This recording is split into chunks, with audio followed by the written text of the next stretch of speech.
حضرت لوط و ابراہیم علیہ السلام حضرت لوط حضرت ابراہیم علیہ السلام کے بھتیجے ہیں اور ان کا بچپن حضرت ابراہیم ہی کی نگرانی میں گزرا اور ان کی نشو و نما حضرت ابراہیم ہی و تربیت میں ہوئی۔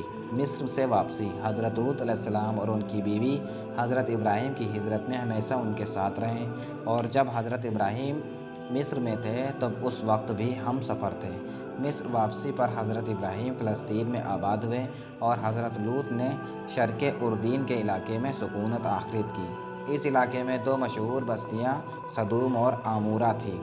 قوم لوط حضرت لوط علیہ السلام نے جب شرق اردن ٹرانس جارڈن کے علاقے میں سدوم آ کر قیام کیا تو دیکھا کہ یہاں بشرطِ خواہش اور مستوں میں اتنے پڑے ہوئے ہیں کہ دنیا میں کوئی برائی ایسی نہ تھی جو ان سے موجود نہ ہو۔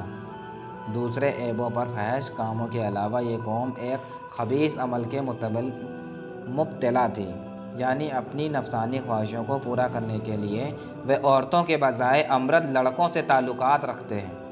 دنیا کی قوموں میں اس وقت اس عمل کا قطعی ریاض نہ تھا۔ یہی بدبخت قوم ہے جس نے ناپاک عمل کی ایجاد کی، اور اس سے بھی زیادہ شرارت سباوت بے حیائی یہ تھی کہ وہ اپنی بد کرداری کو عیب نہیں سمجھتے بلکہ اعلانیہ فن و محات کو ساتھ اس کو کرتے رہتے تھے۔ ترجمہ: اور یاد کرو لوط کا واقعہ جب اس نے اپنی قوم سے کہا، کیا تم ایسے فحش کام میں لگے ہو جس کو دنیا میں تم سے پہلے کسی نے نہیں کیا، یہ کہ بے شک تم عورتوں کے بجائے اپنی شہوت کو مردوں سے پوری کرتے ہو، یقیناً تم حد سے گزرنے والے ہو۔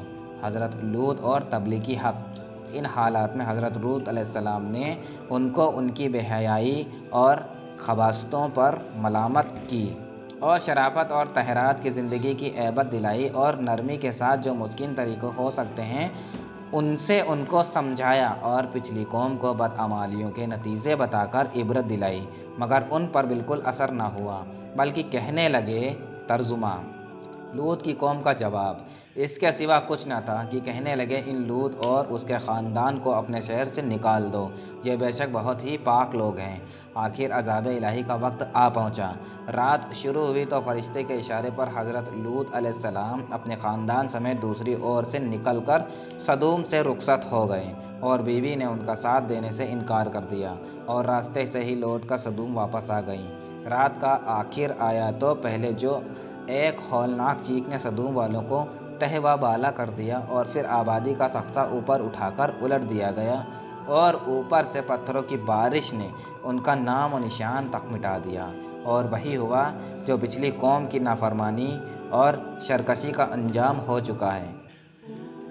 ایسے ہی سچے قصے سننے کے لیے ہماری ویڈیو کو سبسکرائب کریں۔